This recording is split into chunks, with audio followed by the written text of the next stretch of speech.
Right breaking చూస్తున్నాం. సినీ పరిశ్రమలో మరొకసారి లైంగిక వేధింపుల అంశం సంచలనంగా మారింది. ఇటీవలే కొరియోగ్రాఫర్ జానీ మాస్టర్ వ్యవహారంపై బయటకు రావడంతో నటి పూనం కౌర్ తనదైన శైలిలో స్పందించారు. ఓ లైంగిక వేధింపుల కేసులో డాన్స్ మాస్టర్ జానీపై తాజాగా సినీ పెద్దలు స్పందించడంతో పాటు ప్రముఖ దర్శకులు త్రివిక్రమ్ శ్రీనివాస్పై కూడా ప్రశ్నించాలనుకుంటా ఆమె కోరింది. గతంలో తనపై వేధింపులు జరిగాయని సినీ పెద్దలకు ఫిర్యాదు చేసినా స్పందించలేదని, కనీసం సహకరించలేదని కూడా ఎక్స్లో ఆవేదన వ్యక్తం చేశారు పూనం కౌర్. రాజకీయంగా ఎన్నో ఇబ్బందులు కూడా ఎదుర్కొన్నట్లు ఆమె వివరించారు.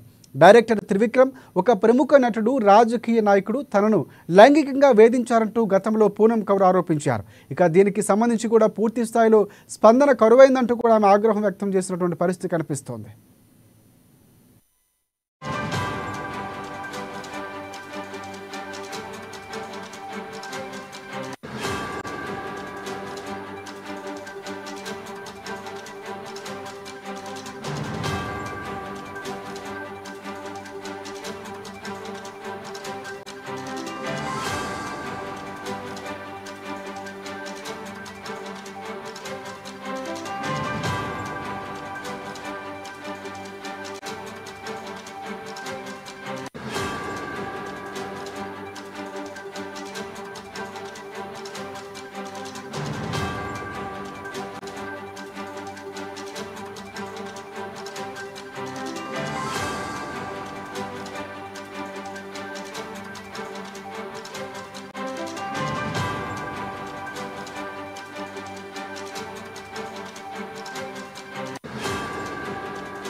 రైట్ ఈ వివాదం సద్దు మనగక ముందే ఇప్పుడు త్రివిక్రమ్ శ్రీనివాస్ మీద కూడా తాను మూవీ ఆర్టిస్ట్ అసోసియేషన్కి ఇచ్చిన కంప్లైంట్ అసలు తీసుకున్నారా అని కూడా ఆమె ప్రశ్నించింది.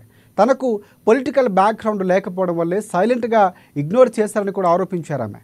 తాను అప్పుడు ఉన్న పెద్దలకు ఫిర్యాదు చేసినా పట్టించుకోలేదని, ఇప్పుడైనా ఇండస్ట్రీ పెద్దలు డైరెక్టర్ త్రివిక్రమ్ని ప్రశ్నించాలని కోరారు ఆమె. గతంలో కూడా త్రివిక్రమ్ శ్రీనివాస్ వల్లే తనకు తెలుగు సినీ పరిశ్రమలో అవకాశాలు లేకుండా పోయాయని కూడా పూనం ఆరోపణలు చేశారు. చాలా సందర్భాల్లో ఆమె త్రివిక్రమ్ శ్రీనివాస్ పేరు నేరుగా ప్రస్తావించగా, కొన్ని సందర్భాల్లో గురూజీ అంటూ ఆమె పరోక్షంగా కౌంటర్లు, సెటైర్లు వేశారు.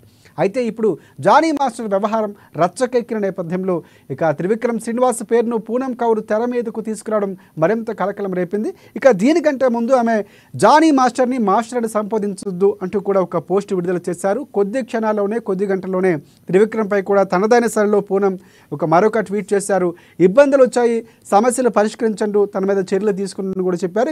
ఈ అంశానికి సంబంధించి ఇటువైపు తమ్మారెడ్డి భరద్వాజ్ కూడా సంపాదించారు. ఫిర్యాదుల బాక్సులో ఆ కంప్లైంట్ పడిందో లేదో చెక్ చేసుకోవాలి, నిజంగా పడి ఉంటే చర్యలు తీసుకోవాలని కూడా ఆయన రిప్లై ఇచ్చారు. పూర్తిగా దానిపై మరొకసారి ఆలోచన చేస్తామని కూడా చెప్పారు. ఫిర్యాదులకు సంబంధించి మాకు కూడా ప్రత్యేకంగా ఫిర్యాదుల విభాగం ఏర్పాటు చేస్తున్నట్లు ఒక ట్వీట్ చేసింది.